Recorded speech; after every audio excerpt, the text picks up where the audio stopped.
ملحمہ ایسی جنگ کو کہتے ہیں جس میں گھمسان کا معرکہ ہو اور بہت ساری لاشیں گریں، لحم گوشت کو کہتے ہیں۔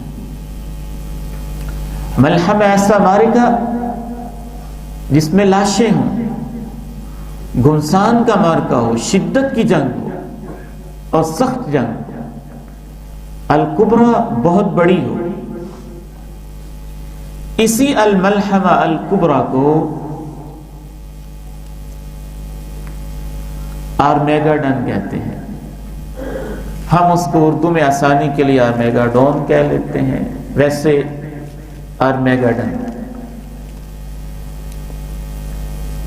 لیکن ہمیں وہ نام استعمال کرنا چاہیے جو اللہ کے پیارے نبی صلی اللہ علیہ وسلم نے استعمال کیا ہے، اور وہ ہے الملحمہ۔ اس کی جمع ہے الملاحم۔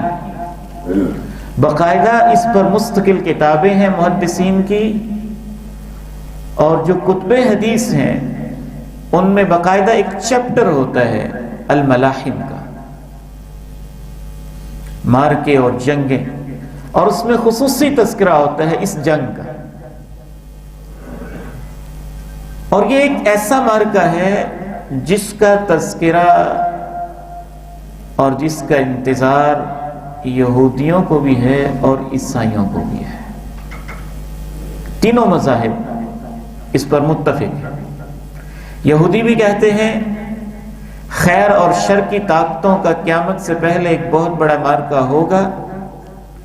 عیسائی بھی کہتے ہیں خیر اور شر کی طاقتوں کا بہت بڑا مارکہ ہوگا، اور ہمارا دین بھی ہمیں کہتا ہے، اللہ کے پیارے نبی الصادق المصدوق صلی اللہ علیہ وسلم فرماتے ہیں کہ بہت بڑا مارکہ ہوگا۔ یہ حدیث ذرا توجہ سے سنیے گا۔ اس ایک حدیث میں آپ نے 4 مارکے بڑے بڑے بیان کیے، ان میں اس بڑے مارکے کا بھی تذکرہ ہے۔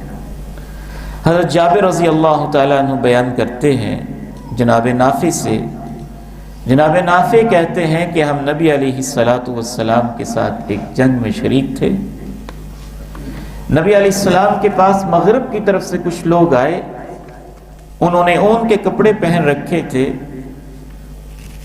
وہ آپ کے پاس ایک جھاڑی کی اوٹ میں کھڑے ہو گئے، ٹیلے کے پاس کھڑے ہوئے تھے، اللہ کے رسول علیہ السلام بیٹھے ہوئے تھے۔ میں نے دل میں سوچا کہ پاس جانا چاہیے، اجنبی لوگ ہیں، کہیں کوئی سازش نہ کر دیں۔ پھر میں نے سوچا کہ ممکن ہے کوئی خاص بات کر رہے ہوں، اور میں چلا جاؤں تو اندر مداخلت آپ کو پسند نہ آئے۔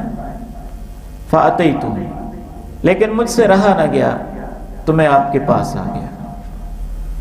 قُمْتُ بَيْنَهُمْ وَبَيْنَهُ، میں اللہ کے نبی علیہ السلام اور ان کے بیچ میں کھڑا ہو گیا۔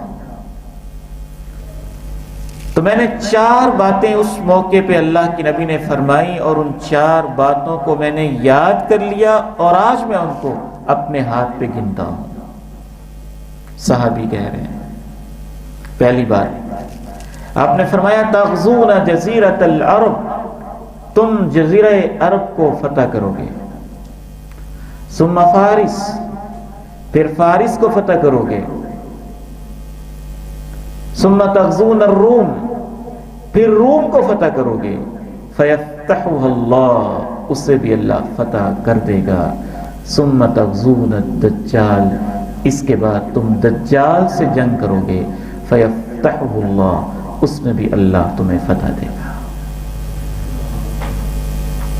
فقال نافع، حضرت نافع نے یہ حدیث حضرت جابر کو بیان کیا، تو حضرت نافع نے حضرت جابر سے کہا لا نرى الدجال يخرج حتى تفتح الروم، اس وقت تک دجال نہیں آئے گا جب تک روم فتح نہیں ہوگا۔